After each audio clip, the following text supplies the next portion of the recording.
Yo, what's up, guys? How you doing today?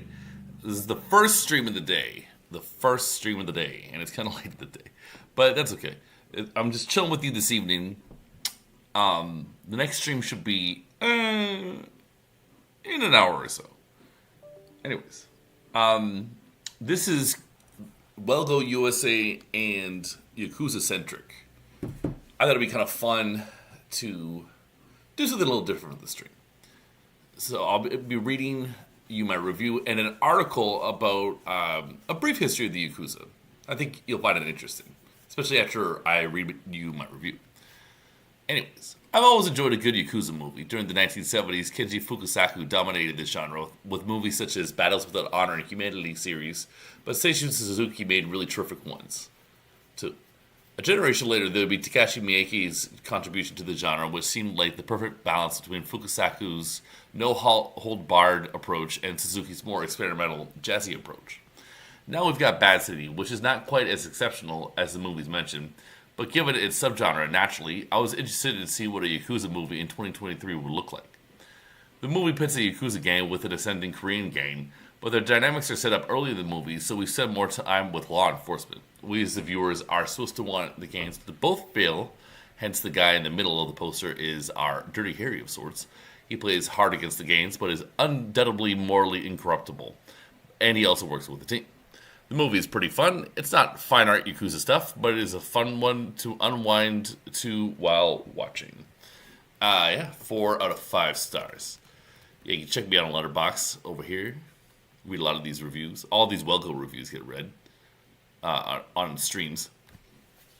And yeah, so you can see a couple, the Moon, Sky, and You. I don't stream every review, but we make an exception for Welco because they gave me the Blu-rays. So that's a lesson to publicists. You want me to stream a review? Give me the Blu-ray. You give me a few actually. Welco will give me 3. A copy of the same movie. It's pretty sweet.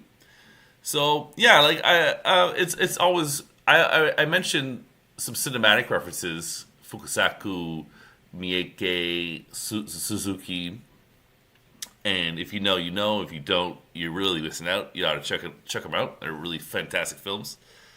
But I thought it'd be kind of fun to read this article with you. I've learned that the Yakuza are not really what they used to be. So I thought it would be kind of fun to learn a little bit more about the history with you. So yeah, this article's from The Spectator, UK magazine, I guess. So here we are. For the first time in history, an organized crime Yakuza boss has been sentenced to death in a Japanese court. Satoru Nomura, head of the Kudokai group in Fukuoka, was found guilty of murder and 3 assaults after a trial held without a jury due to fears of possible intimidation. If a planned appeal fails, he will be hanged. We'll find out about it after it happens. What makes the case remarkable is that no evidence was presented linking Nomura directly with the crimes he was accused of.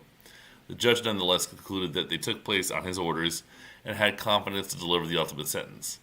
The case marks a new low in the seemingly terminal decline of the once fearsome crime syndicates. At the peak in the 1960s, the Yakuza could boast 180,000 members spread across more than 20 families, quote-unquote. They flourished the chaotic post-war years. And that's really what Battles Without Honor and Humanity is about, so you really should check those movies out. Controlling black markets, entertainment, and gambling before moving into construction, real estate, and politics.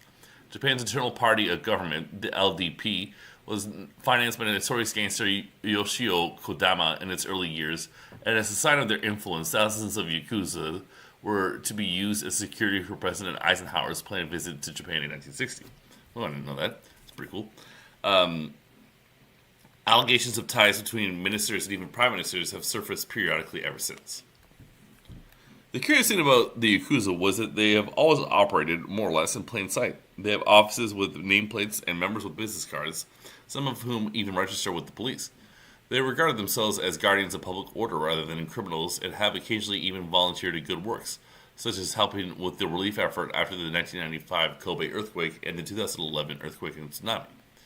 The traditional Yakuza member was almost absurdly conspicuous with dyed hair, shades, sharp shoes, a well-worked on suntan, and a shirt, possibly Hawaiian, unbuttoned to expose some of their full body hand-inked tattoos, excruciatingly painful to acquire, apparently. The distinctive appearance not only signaled physical toughness, but also served as corporate branding, helping to give the Yakuza a sort of marketable glamour. To the general public, though, the costume and the tattoos mark you out as a villain. This led to an amusing cultural faux pas during the 2002 World Cup, when our own David Beckham, then idolized in Japan, took off his shirt after a match and displayed his own extensive body art, eliciting not only a collective swoon, but a collective gasp of horror. His reputation never fully recovered. This sort of reaction always suited the Yakuza, as for the most part, they have had little or no interest in the general public. Their core business, drugs, gambling, money lending, and prostitution, attracted those operating at the margins of legality themselves. As long as they confined themselves to that sphere, they were allowed to operate with near impunity. But the glory years are ancient history now. Membership numbers have been dropping for decades and are down to around 25,000. And those who do remain are increasingly older men, with more than half the Yakuza made up of over 50s. The Yakuza are no longer a visible presence on the streets like the panda-eyed, ultra-eyed, high-heeled Shibuya girls they vanished about a decade ago. The conventional explanation for the long decline is that the Yakuza overreached, moving away from the petty street crime and into areas of corporate management that broke the unwritten agreement and threatened the business and political elites. This led to tough new anti-Yakuza legislation in the early 1990s, targeting not only the gangsters but also anyone connected to them. Longer sentences and confiscations of assets put off potential recruits and led to a thinning of the ranks. But it may be truer to say that the Yakuza's day has passed and their usefulness to the elites at an end. Some have argued that the original Yakuza were a necessary evil, that some sort of extra legal force capable of getting things done quickly was valuable in the desperate post-war period. The Yakuza helped facilitate Japan's reconstruction, just as Commodore Manager built America's rail network, by any means necessary. Had it all been left to the bureaucrats and done by the book, progress might have been far slower. It has also been claimed that the gangs, with their hierarchical structure and strict codes of behaviors, you really did risk losing your fingers if you transgressed. Helped soak up extant criminality and regulate it. This is especially important in the hard-scrabble post-war years when options for poor young men on the marches were severely limited. Without the gangs, those attracted to an outlaw lifestyle might have ended up as freelancers menacing ordinary citizens to a far more serious degree. But an advanced economy, a more stable society, more modern technology, improved policing, and greater opportunities for all have made the old-style crime networks largely redundant. The Yakuza still exist and are still evil, but if they ever were, they're clearly no longer necessary. Yeah, a really cool article, and some of that I knew, some of that I didn't, but I think, knowing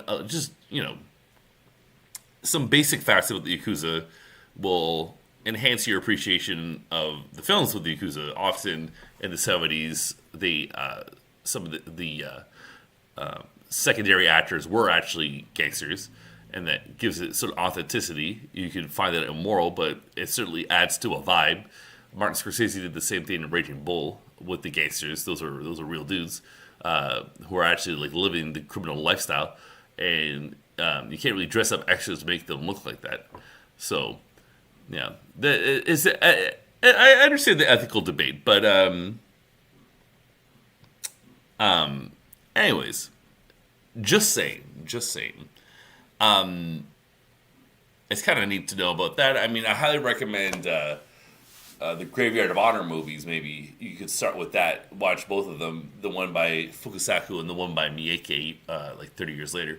They're really fun. I really enjoyed these movies. I had fun doing this little stream. A little different than normal. But hopefully you enjoyed it. And I'll see you soon with the next one. It should be within an hour.